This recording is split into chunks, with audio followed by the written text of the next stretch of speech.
Hi everybody and welcome back to my very messy cellar. Today I'm here because outside is 40 degrees, it's unbearable, and we're gonna check out a super interesting radio from Oxbot. This is called the R1 Pro, because they make two models. They have a slight difference in price. The Pro has better gimbals, carrying pouch, and it comes with batteries from the box. And the interesting thing about this radio is that they took the risk and tried doing things a little bit differently, because you can see it has a OLED touchscreen, which is very bright and is running a custom OS. This is not EdgeTX, and the intent behind this is that EdgeTX can be a little bit clunky sometimes, and it takes a little bit to learn. They tried streamlining things, making them more intuitive, and also make it more visually appealing. In the box, you'll find carrying case, and inside, the radio and the accessories. In the Pro version of the radio, you get two 18650 Oxbot branded 3500 milliamps, quick start guide, USB C2C cable, extra screws, Phillips and hexagonal screwdriver. Radio has a little strap holding it down, and it comes nicely protected with this paper.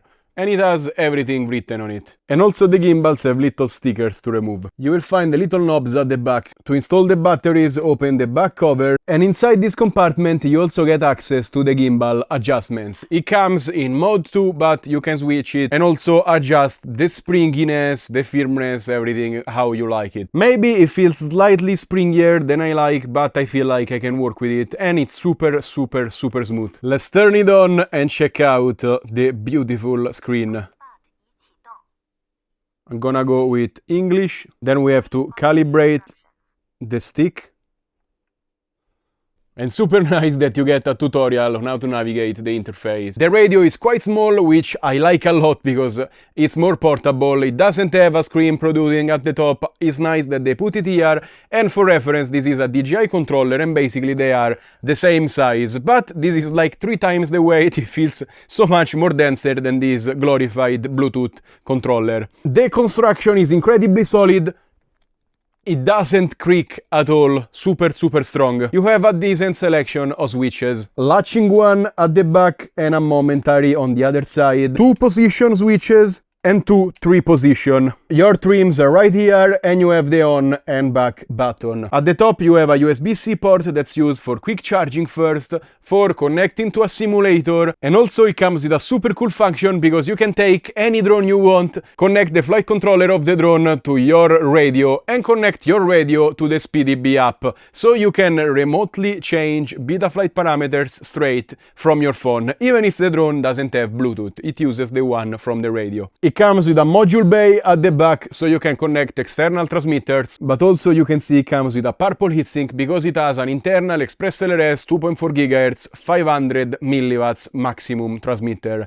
It doesn't come with an external antenna or any way to mount one, so this radio probably is not gonna be for crazy long range, but for medium range it's not gonna have any issues. It also has a very cute screensaver with eyes. The interface is super intuitive. In the main page you have customizable widgets that give you informations at a glance. If you swipe down from the top you have the brightness, volume, Bluetooth connection to your phone, and lock the screen so it doesn't get touched anymore. If you swipe to the right, you have drone telemetry. Now there is no drone connected, but you have all the info you want. If you swipe to the left, you can change model settings between planes, fixed wings, V-tails, or drones like I had. You can also create a custom mode however you like, from the radio or from the phone. If you swipe up from the bottom, you get access to settings. These are quick settings. You can view the channels, change the ExpressLRS power output, find the drone on the maps, you have to scan the QR code, change between external or internal TX.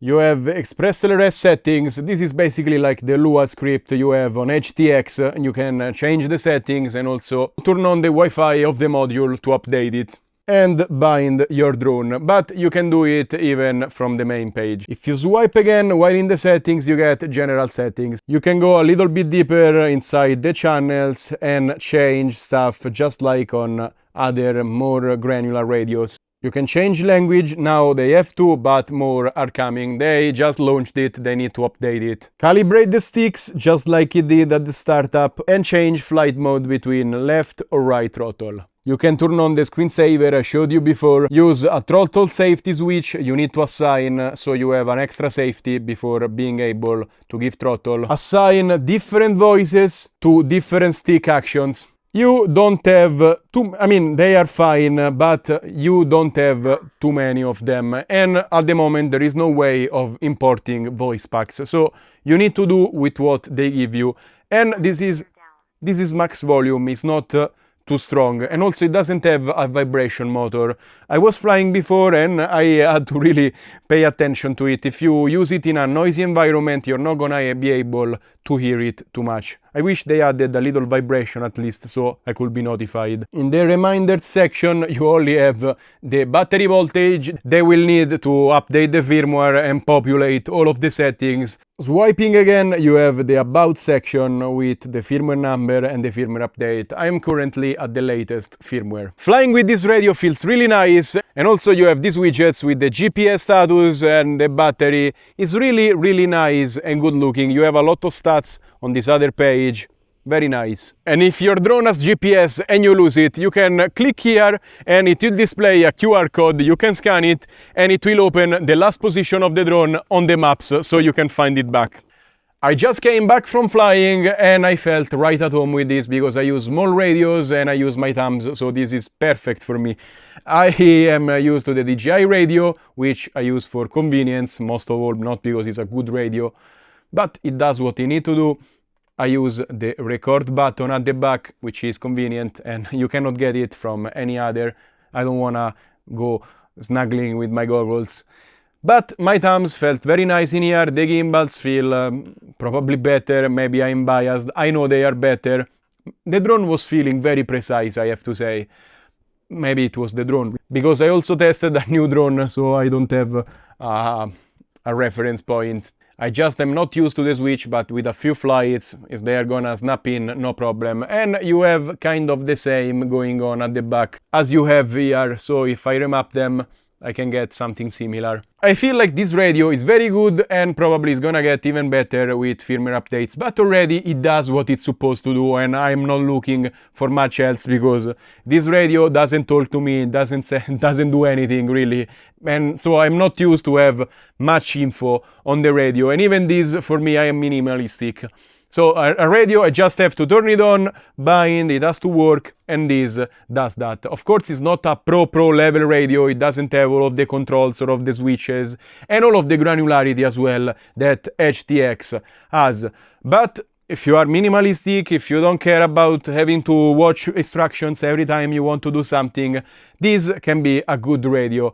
And it looks modern, it looks cool, so I can recommend it for general purpose users. If you do long range or if you're looking for something more, probably you need something more.